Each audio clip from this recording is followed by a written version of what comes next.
for the College of Health Sciences and Public Policy at Walden University.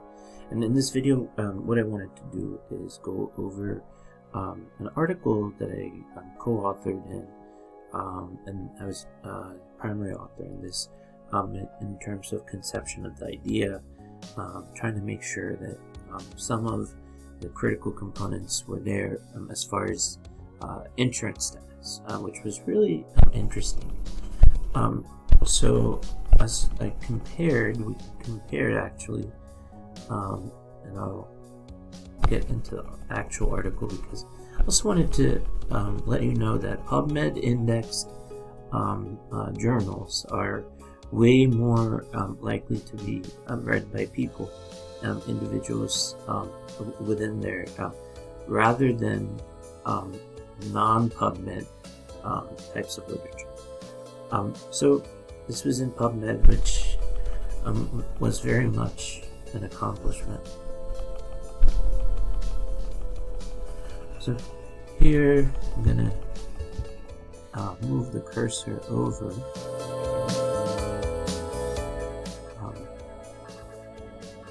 Let's see here.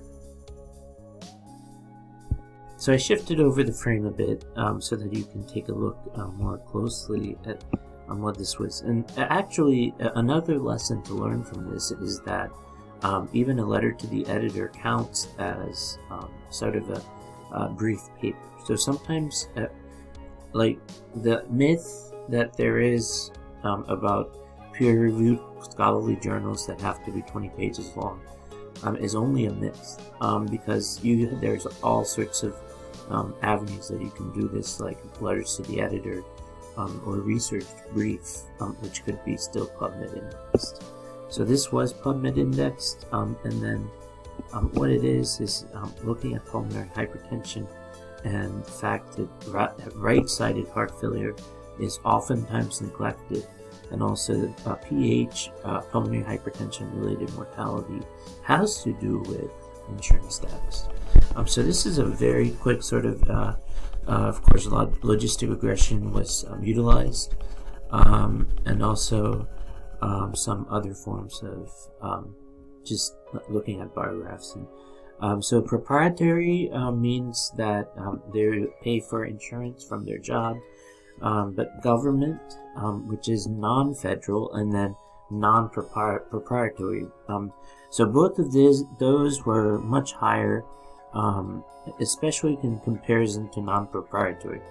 The proprietary pH-related mortality was less for proprietary.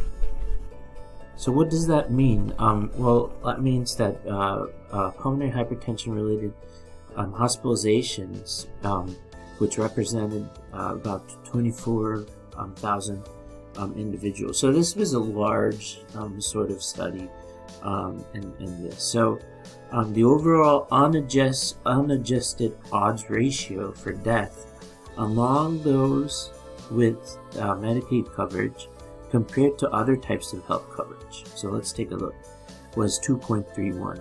So this is very significant. So the range was between 1.36 and 3.9. So after adjusting for some demographic risk factors like race, gender, age, days of care, and marital status, it still remained the same. It still remained similar, but actually 1.31. But it wasn't statistically significant, but still has research meaning. So again, what are we saying? Of course, those with Medicaid coverage are 131% higher chance of mortality than who had private coverage. And this is telling to the idea of universal health care and how that is related to how the payer's payee system is, and understanding kind of healthcare administration here, connected to policy, how this makes a difference. In Turkey, I wanted to make a note that universal healthcare since 2012 with growing privatization. So healthcare professionals need to ensure that individuals with Medicaid are also diagnosed and treated on time, so that this can delay the associated complications.